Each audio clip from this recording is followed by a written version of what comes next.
Please be advised that the views and opinions of the host and guests do not reflect those of the station, the management, and its network.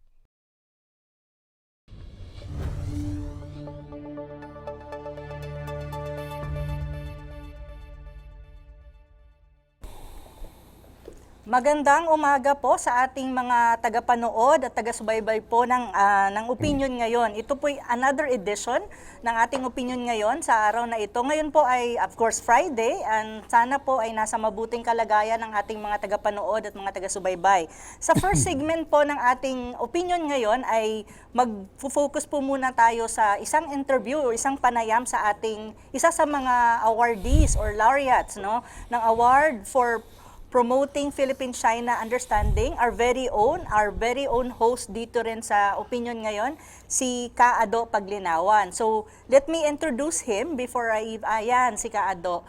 I will introduce him, I think, para mas makita at malaman ng ating mga kababayan kung bakit po siya ay isa sa mga naging awardees ng ating APPCU. Ang APPCU po ay first ever sa Asia, I think, and even in the Philippines. It's an international award and it's first ever also in the Philippines. Sina Kaado po ay unang batch ng mga awardees. It's an annual thing, so by next year we'll have another set of awardees. So to introduce our special segment guest for today, Mr. Adolfo Quezon Paglinawan is one of the awardees under the major categories of APPCU. He is popularly known in the journalism circle, and he is also a public intellectual, business professional, and devoted family man with extensive experience in diverse academic and professional fields. A Bedan by training, Ado completed his primary, secondary, and tertiary education in San Beda College in Manila. So very Bedan talaga siya. Very loyal siya sa San Beda. He holds an undergraduate degree in liberal arts, major in English and philosophy, and is currently completing his Masters of Arts in Journalism and International Diplomacy at the Lyceum of University of the Philippines. Between these academic pursuits, Ado has obtained certification in various fields of information technology at the USDA Graduate School, International Public Relations at the George Washington University, and Islamology at the Georgetown University. His active engagement in journalism and social media activism undeniably serve as training grounds in his writing and discursive prowess. Varying from a partisan approach to a more rationalized discourse of pressing issues confronting the Philippine society, he offers alternative perspective that enables opportunities for peaceful diplomatic dialogues. Ado served as press attaché and spokesman of the Philippine Embassy in Washington, D.C. from 1986 to 1993 and was recalled to serve in the peace negotiating panel with the Moro National Liberation Front, or MNLF, and the Cordillera People's Liberation Army in 1987. Of his innumerable contribution and services to the Philippine society, it is his participation in the South China Sea debate that is mostly noteworthy of the award for the promotion of the Philippine-China Understanding, or APPCU, which likewise earned him the designation of an ambassador of goodwill. His participation in the debate was inspired by the scandals revolving frustrated oligarchic capture of oil and gas opportunities at the Red Bank, or Recto Reef, in 2011. The incompetent mishandling of Philippine foreign affairs resulting in the Scarborough Shoal standoff of 2012, and the subsequent filing of a case with the Permanent Court of Arbitration against China. So he's very known for this issue. This is debate about the PCA ruling, South China Sea, and all that. So he also wrote 2 books, noteworthy books that I think our kababayans and our kabansa should get a copy of. The first one is A Problem for Every Solution.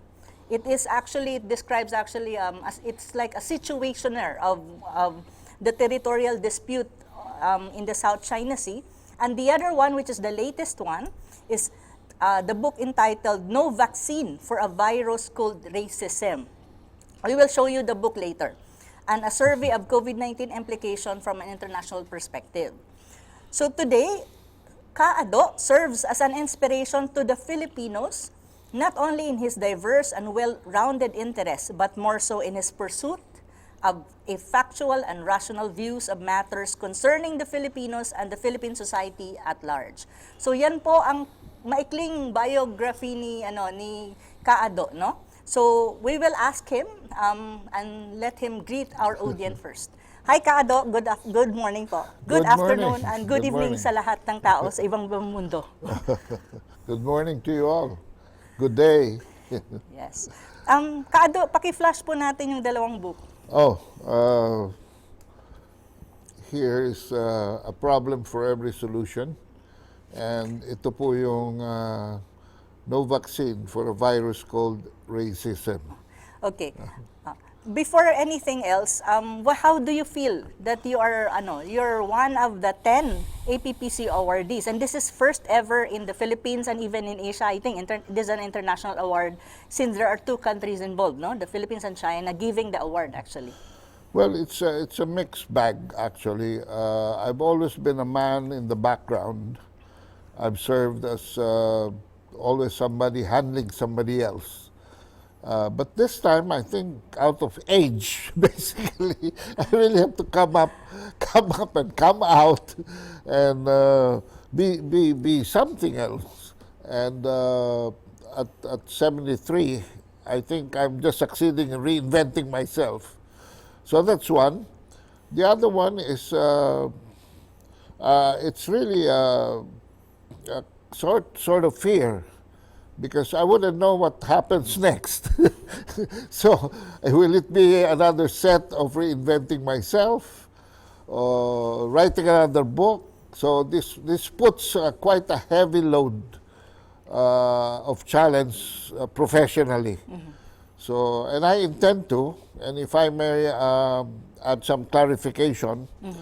I'm really now just in the process of enrollment for masters and my chosen institution is the Lyceum of the Philippines, mm-hmm. because I have a good old friend there who will help me with Bobby Laurel. So that's it.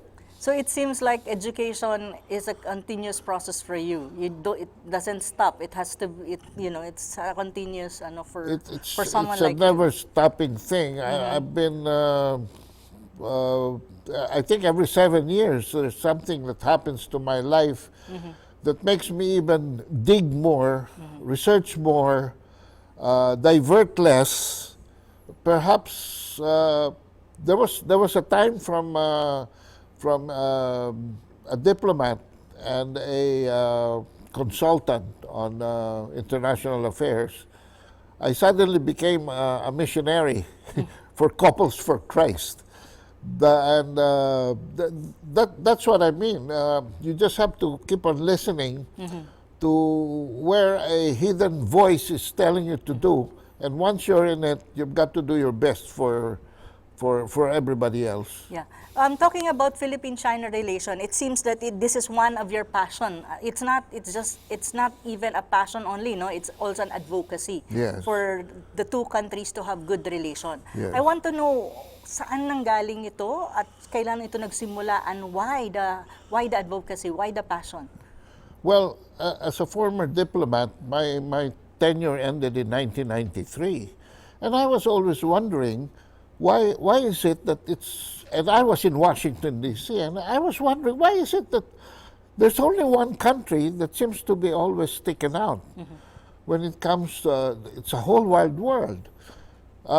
Doing international relations consultancy after my work with the embassy, I found out that there were some people in Washington mm-hmm.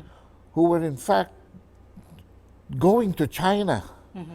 And they were starting to set up some things. Mm-hmm. And some names could be familiar, like Lilia Calderon, and on the positive, and Loida Nicolas Lewis. On the negative. On the negative. So these people were trying to go to China, encouraging Filipino Americans to take a look at China. So that kind of, I said, well, China, oh my goodness, this country has been sleeping for so long. and I'm on the other side of the Great Wall, you know. So I started trying to do some surfing, and the first that I came about was Shanghai. Shanghai and his 7 voyages of treasure ships from China all the way to Africa. There were even some who jumped ship in Mogadishu. That's why there are some Africans that are black, but they're chinky eyes. I said, my goodness, this guy is a great achiever. Then there was a picture of a treasure ship, and the treasure ship was this long, and when they compared it to the ships that Magellan brought to the Philippines, the ship of Magellan was just this short. I said, how could the Chinese have in 1400s build all this? And so I kept on looking, and I kept on looking. I barged into names like Sultan Paduka Pahala at that point, which I would learn later was better known as Batara. And so I just kept on reading and reading, and I get that stuck at the back of my head. Now, the International Relations Consultancy brought me to be hired by people like Bobby de Ocampo, Secretary of Finance, like Dick Gordon with the SBMA, and later as Secretary of Tourism. But I was also hired by Secretary Luisito Lorenzo. And this one brought me to meet Yuan Longpin in 2003. And when I met Yuan Longpin, you know, I kind of got younger by 40 years because it kind of woke up all the energy and creativity that I had. Fantastic. We brought him here, and I was doing the PR backboarding for Cito Lorenzo. He was Secretary of Agriculture. We launched the hybrid rice. I met celebrities like Henry Lim Bonleong in 2003. And now we're best friends, and now he's president of some big chamber. Oh, FFCDI, yeah, I think.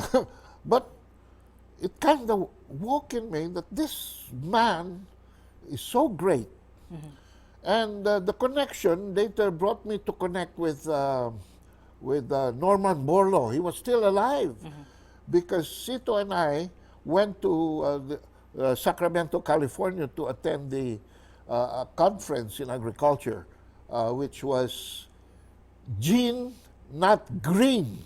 So it's a jump from the Green Revolution to the Gene Revolution in agriculture and countryside development. And I was comparing Norman Borlaug, Yuan Longpin, but now Yuan Longpin is the Gene guy. And so the father of I kind hybrid of carry rice. that. Very constructive, forming very creative and very positive impression about Chinese, the new modern Chinese, how they were engaged in self-development. Have you been to China? Yes. How many times? Yes, I've been to China in 2015, finally, and that led me to write this first book, which was a situationer, as you said, on the South China Seas. I will read to you Yes, please. the first sentence of chapter 1. And if people will just listen to this first sentence, then all about the South China Sea conflicts will disappear. And I said, we have a common claim to the islands, and China has a conflicting position. In international law, this is called a territorial dispute. If you accept that sentence, all this animosity with China will disappear because of the presence of a territorial dispute, and therefore the demand for each party to behave accordingly. So it will not be confrontational. One last thing, one more thing. Can you also give us an idea of what the book No Vaccine for a Virus Resistant is all about, just for our audience as well to... Coincidentally, Mentong and I went back to China. When? 4 years after. Okay. In September 2019. 19, yes. And when we came back here, all this buzz about, silent buzz, because Binja is first to know about things, about SARS-CoV-2 or some kind of coronavirus. And so I started reading, slowly researching. But in March, we had the lockdown Yes, yes. March 15, to be exact. of 2020. 2020, yes. And there was nothing else to do. So I started deeper research. I was marooned in my office, residential office, and there was nothing else to do.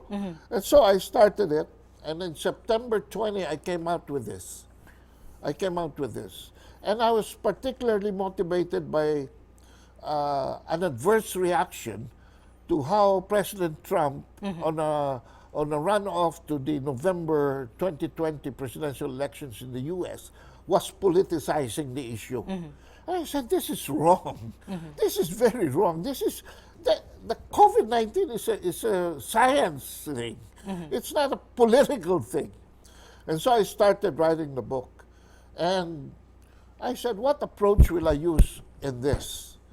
I have very little scientific knowledge about viruses and all that. So I said, I'll do it the best way I could. And as a journalist. What I did, I collated the series of events as far forward and as far backward as I could do it. The next thing I did was make a content analysis of the news articles that I gathered. The third thing I did was synthesize it in some sort of a chronological flow. And I found out that prior to December 2019, as far back as June 30, the first reported outbreak of a respiratory disease of this kind was not in China. Impossible. Was not in China. Because they will confirm it December 31st in China. Yes. And I was saying June 30. Where was it? Where? In Springfield, Virginia, in a retirement village community for seniors called Green Spring Village. And you know what? Why I said, my goodness, I really have to come up with something here. You know why, Anna? Yes, po. The residents, when I go to the States, the place, the residents- home I live, is less than a kilometer from the So very from the near. smoking gun, from where the smoking gun occurred. And 12 days thereafter, 3 people have died, and about 54 have been hospitalized. The Fairfax County government, local government, got involved in it. And 12 days thereafter, on July 12, the Center for Disease Control sent a letter of concern to 4th District. 3 days thereafter, the Center for Disease Control followed up with a cease and desist order. And in August, 1 month thereafter, they closed 4th District. That was in August 2019. Now, what happened after that between December 31, the report in China, and the closure in August of 4th District? You know what happened? 300 U.S. servicemen joined the World Military Games in Wuhan, China. That's why my quiet or my implied conclusion in this book is not only did it start in the U.S., it was also not transferred from animal like a bat or a pangolin to human, but it was a case of a human to human transfer through 300 American servicemen who went to Wuhan, China For the War Games. for sports. And where they figured very, very poorly because most of them were inflicted and down with a certain kind of flu. Yes. So mga kabansa, ito yung book na ito, no? This is actually the one that Kaado is describing, no? The content of this. So kung makikita nyo, you can actually get a copy. Just let, tune into GTNR, Global News Radio. Ang contact nandun po. So before we close the interview with you po, Kaado, two things that I want to ask, before the closing is, first, why do you think, given the things that you have done and the books that you have written, these are very important issues, COVID-19, the origin actually, and the other one is about South China Sea. My question is, as an awardee, why do you think it's important that, we promote friendly bilateral relation with China? And another thing as well is your closing message to our audience. Okay. My two books basically shows you how China, and the first book, how China is trying to reach out to the rest of the world to share its blessings. On the second book, politicizing the virus as a China virus is, I think, a weapon of mass destruction, spelled DISTRACTION. Not destruction, but destruction. Okay? Yeah. Yes, I got it. And I feel that this is a tremendous injustice to humanity. The role that China seem to want the world to understand is they are for a harmonious society. They are pronouncing and extending this to the rest of the world economically. They have no intention. China had never been a hegemon. Yes. They have no intention of confronting any nation. They just want to share. The Chinese are people who are like that. Therefore, win-win. So I believe that this is the message that I'd like to leave in this interview. That if we just look objectively and try to find out the facts of what Chinese people are doing, sharing with us that only bridges, money, development projects like trains, but Sinovac and Sinopharm at our greatest hour of need, then we will understand that this is a people-to-people connection. This is not a gunboat diplomacy. This is not bullying. This is presenting the best of what is humanity with Chinese characteristics. With that, thank you so much, Kaado, and congratulations. I'll see you on August 6th, and congratulations, you deserve to being part of the first batch of awardees po ng awards for promoting Philippine-China understanding. Ayan po ang ating first segment for this edition of Opinyon Ngayon. I'll see you, and we will be back for our second segment po. Maraming salamat.